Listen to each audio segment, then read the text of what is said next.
ka birthday Tang shipor ni don Tang không sen tiêu kip lang hilo Shen shen kan boy ka boy Ba chu yin ka sa tho No ke ben sim chom ni kan La da Jisu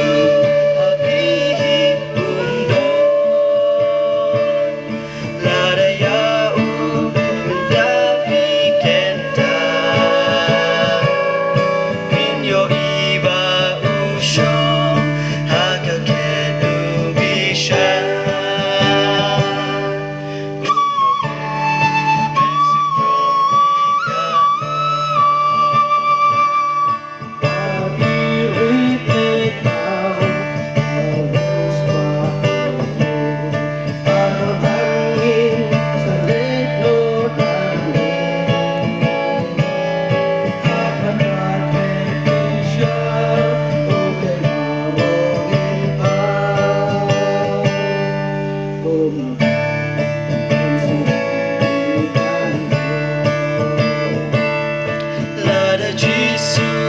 happy umdon lada yau mentapi kenta pinyo iba usyo hakakedu bisha gumnoke mensim jom ikan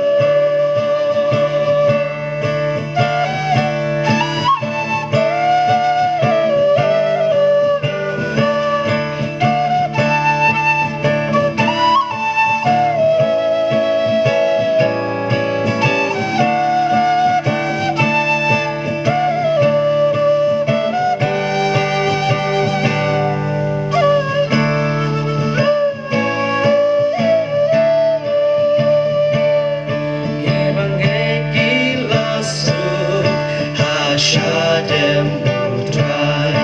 on the dream lake nang nikalaway Henry mapikolo hangta kundo pino on the utrai pino Lada Jisu